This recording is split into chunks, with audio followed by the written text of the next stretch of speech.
Hello বন্ধুরা, আমি মিতা। আমার চ্যানেলে আপনাদের সবাইকে স্বাগত জানাই। আজকে আমি আপনাদের জন্য একটা তেল ছাড়া টিফিনের রেসিপি নিয়ে এসেছি।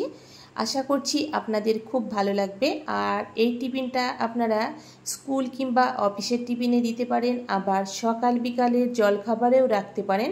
এই টিফিনটা বানানো যেমন সহজ, খেতে হয় সুস্বাদু আর স্বাস্থ্যসম্মত। তাই বন্ধুরা, ভিডিওটি স্কিপ না করে পুরো ভিডিওটি দেখার অনুরোধ রইল। আর বন্ধুরা, অবশ্যই একটা লাইক দেবেন। আপনাদের একটা লাইক আমাকে নতুন ভিডিও বানাতে উৎসাহ জাগায়।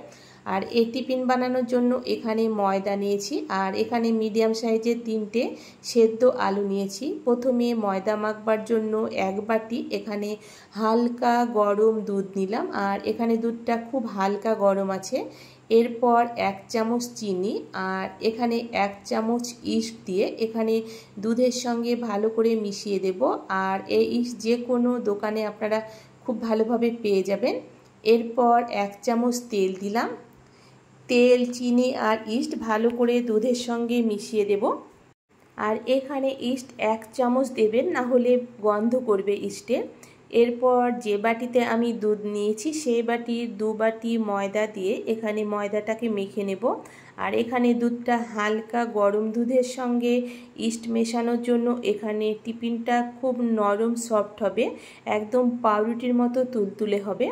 আর এখানে একটা চটচটেভাবে এখানে ময়দাটা মেখে দিতে হবে। আর বন্ধুরা, আমার চ্যানেলে নতুন বন্ধু হয়ে থাকলে চ্যানেলটিকে সাবস্ক্রাইব করে পাশে থাকার অনুরোধ রইল। আর যে সকল বন্ধুরা আমার চ্যানেলে এতদিন ধরে ভালোবাসা দিয়ে আমার পাশে আছেন, সে সকল বন্ধুদের অসংখ্য ধন্যবাদ জানাই।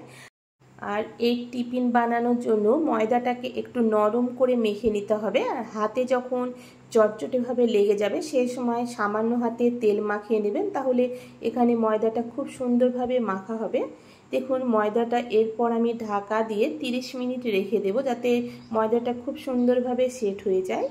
এরপর টিফিনের পুর বানানোর জন্য কড়াইতে খুব সামান্য পরিমাণ তেল আর 1/2 চামচ গোটা জিরে ফোড়নে দিলাম। ফোড়নটা ভেজে নেবার পর এখানে একটা বড় সাইজের কুচনো পেঁয়াজ দিলাম। পেঁয়াজ আর এখানে গোটা জিরে হালকা বাদামি করে ভেজে নেব।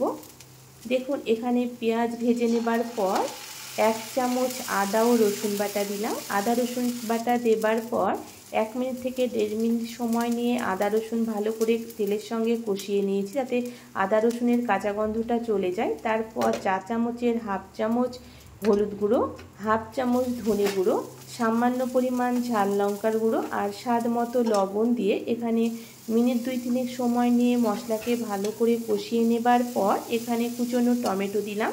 এখানে একটা মিডিয়াম সাইজের টমেটো দেবার পর গ্যাসের ফ্লেমটা লো করে ঢাকা দিয়ে রাখবো। দেখুন, গ্যাসের ফ্লেমটা লো রেখে এখানে মিনিট 3-4 ঢাকা দিয়ে রেখেছিলাম। আর যেহেতু লবণ দেওয়া আছে তাই টমেটো খুব সুন্দরভাবে নরম হয়ে গেছে। এরপর সেদ্ধ করে রাখা আলু হাত দিয়ে এইভাবে ম্যাশ করে দিয়ে দেব। আর যেহেতু আলুটা খুব ভালো করে সেদ্ধ করে নিয়েছি, তাই এইভাবে হাত দিয়ে ম্যাশ করে নিলেই আলুটা খুব সুন্দরভাবে ম্যাশ হয়ে যাবে। আপনারা চাইলে এখানে গ্রেটারে গ্রেট করেও আলুটা দিতে পারেন, কিন্তু এইভাবে ম্যাশ করে দিয়ে আমি খুন্তি দিয়ে ভেঙে দেব। দেখুন, গ্যাসের ফ্লেমটা মিডিয়ামে করে মিনিট 5-6 সময় নিয়ে এখানে মশলার সঙ্গে আলু কষিয়ে নিয়েছি। এরপর 1/2 চামচ চাট মশলার গুঁড়ো দিলাম।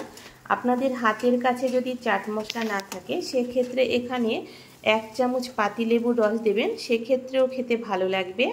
এরপর 2 থেকে 3টে আমি কাঁচা লঙ্কা কুচি দিলাম। আর এখানে ভাজা মশলা দিলাম। এই ভাজা মশলার ভেতরে সামান্য পরিমাণ ধনে, গোটা জিরে, একটা শুকনো লঙ্কা, সামান্য দারুচিনি আর একটা ছোটো এলাচ শুকনো কড়াইতে ভেজে গুঁড়ো করে নিয়েছিলাম। আর এই ভাজা মশলাটা দেবার জন্য আলুর পুরটা খেতে খুব ভালো লাগবে। আপনারা এখানে সামান্য ধনেপাতা কুচি দিতে পারেন। আমার এই মুহূর্তে ধনেপাতা কুচি নাই, তাই দিলাম না। দেখুন, আলুর পুরটা সম্পূর্ণ তৈরি হয়ে গেছে। এরপর একটা বাটিতে আমি উঠিয়ে নিলাম। আর এখানে দেখুন, ময়দাটা ইস্ট দিয়ে মাখবার জন্য কতটা ফুলে গেছে। ময়দাটাকে আমি আবারও কিছুক্ষণ সময় নিয়ে এখানে ভালো করে মেখে নেব। আর এই টিফিনটা খেতে যেমন দারুণ লাগে, বানানো খুব সহজ আর স্বাস্থ্যসম্মত হয়। দেখুন, এখানে ময়দা ভালো করে মেখে নেবার পর আমি হাতে সামান্য তেল মাখিয়ে নিলাম। তারপর এখানে একটা বড় সাইজের রুটির মতো করে এখানে 5টা লেচি কেটে নেব। এখানে আমার 5টা টিফিন বানানো যাবে, আর লেচিটা একটু বড় করে কেটে নিয়েছি। এরপর এইভাবে হাত দিয়ে একটা ছোট সাইজের রুটি বানিয়ে নেব। এটা ঠিক দেখে বুঝে নিতে হবে বন্ধুরা আমি কিভাবে এখানে বানিয়ে নিচ্ছি। দেখুন এইভাবে হাত দিয়ে একটা রুটির আকারে বানিয়ে নিলাম। তারপর মাঝখানে এখানে আলুর পুর দিয়ে দেব। দেখুন পুর দেবার পর যেহেতু এখানে ময়দাটা খুব নরম করে মেখেছি, তাই এইভাবে আঙুল দিয়ে আমি মুখটা বন্ধ করে দেব। এক কথায় কচুরি বানানোর সময় যেভাবে আমরা মুখটা বন্ধ করি, ঠিক সেইভাবে এখানে আমি টিফিনটা বানিয়ে নিলাম। দেখুন এটা বানানো হয়ে গেছে। এরপর একটা প্লেটে রেখে দেব। আর এখানে প্লেটে রাখবার আগে আমি প্লেটে আগে ভালো করে তেল মাখিয়ে নিয়েছি। আর তেল মাখিয়ে রাখবার পর এখানে টিফিনগুলো রাখবেন, না হলে এখানে যেহেতু ময়দাটা খুব নরম করে মেখেছি তাই এখানে প্লেটে লেগে যাবে, তাই তেলটা মাখিয়ে রেখে দেবেন। দেখুন একই রকমভাবে একটা রুটি বানিয়ে নিলাম। তারপর এখানে মাঝখানে আলুর পুর দেব। আলুর পুর দেবার পর এইভাবে আমি হাত দিয়ে টেনে মুখটা বন্ধ করে দেব। আর আমি কিভাবে এখানে টিফিনটা বানিয়ে নিচ্ছি আশা করি বন্ধুরা দেখে বুঝতে পারছেন। দেখুন এটা বানানো হয়ে গেল। আর একই রকমভাবে এখানে আমি সবগুলো বানিয়ে নিয়েছি।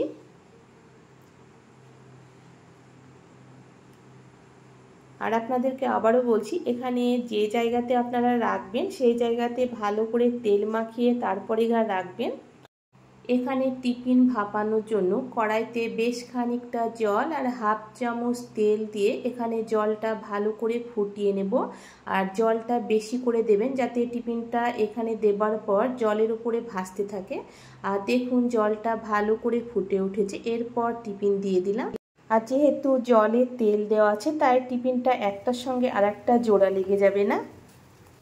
আর এই সময় গ্যাসের ফ্লেমটা হাই রেখে প্রথমে একটা ময়দার বল দিলাম, তারপর 1 মিনিট পর আবারও আরেকটা দেব।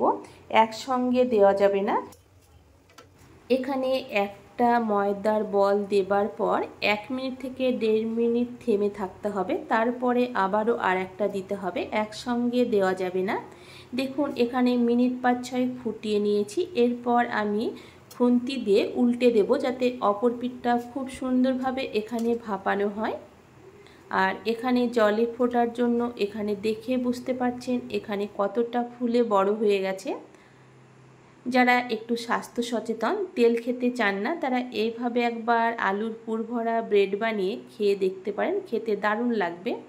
দেখুন এখানে 6 থেকে 7 মিনিট এখানে আমি গরম জলে ভাপিয়ে নিয়েছি। এরপর একটা ছাকনাতে করে আমি উঠিয়ে নেব। এখানে আমার পাউরুটির বলগুলো সম্পূর্ণ তৈরি হয়ে গেছে। আর দেখে বুঝতে পারছেন এখানে কতটা বড় হয়ে গেছে। আর এই পাউরুটিগুলো খেতে দারুণ লাগে। আপনারা একবার আমার রেসিপি ফলো করে বাড়িতে বানিয়ে দেখুন, তাহলেই বুঝতে পারবেন। আর এই পাউরুটিগুলো আরেকটু সুস্বাদু করবার জন্য কড়াইতে খুব সামান্য পরিমাণ তেল দিলাম। তারপর এখানে সাদা তিল দিলাম।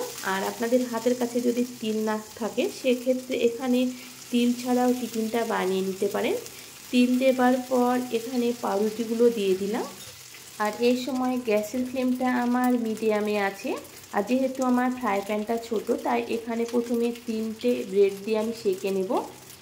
এরপর খুব সামান্য পরিমাণ কাশ্মীরি লঙ্কার গুঁড়ো আর গোলমরিচ গুঁড়ো দিলাম। আর কাশ্মীরি লঙ্কার গুঁড়ো দেবার জন্য কালারটা ভালো লাগবে।